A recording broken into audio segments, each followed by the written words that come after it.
As always, thank you for joining me here on the Melbourne Strength Culture YouTube channel. Today we're going to be talking about over-cueing heels in a squat and how it might actually be hindering your performance if you're someone who is trying to fix an anterior or a floating, drifting forward bar path.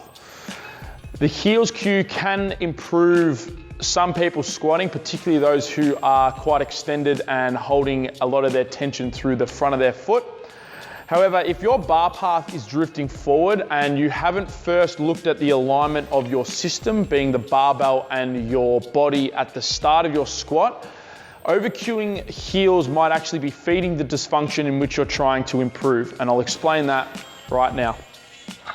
So here I have just a starting position for a normal squatter.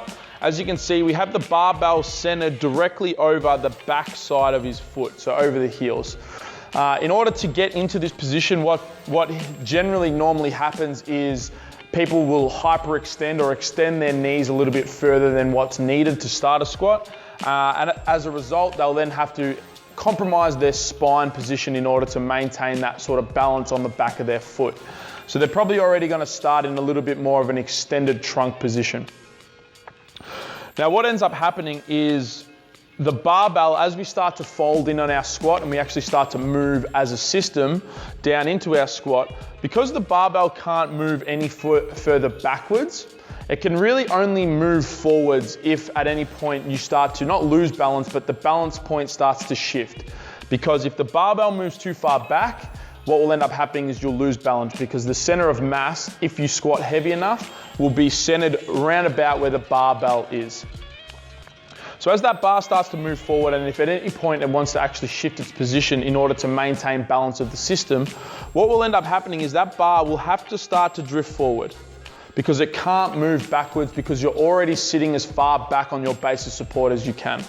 So as that bar starts to drift forward in order to maintain its balance, it then starts to gain momentum and inertia, and as a result, when you come out of the hole, that barbell is now moving forward, pushing you forward onto your toes, maybe pushing you into a good morning style squat as your hips sit up first in order to maintain some tension on the posterior chain. But more often than not, what happens is because that bar's drifting forward in the down phase, it actually starts to drift forward and maintain its forward position as you come up. So a lot of people, what they try to do is they try to cue more heels in order to fix this issue. So they think that I need to keep more pressure on my heels the whole time in order to maintain the position of this barbell as I go down and up through my squat.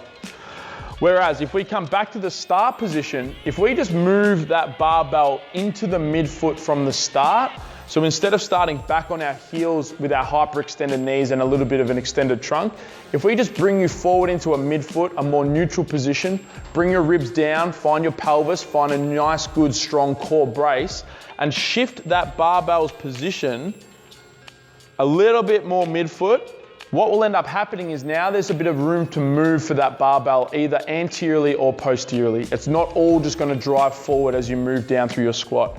This will hopefully improve your barbell into a more vertical bar path, which should be your goal if you're someone that squats more than 1.5 times your body weight. A vertical bar path is the most efficient movement for your squat pattern. So this is just a little example of how over-cueing the cue for heels in your squat might actually be feeding the dysfunction in which you were trying to fix. I've already started this sort of conversation on barbells, bar path, and foot pressure on this YouTube channel already. I've linked those two videos in the description box below.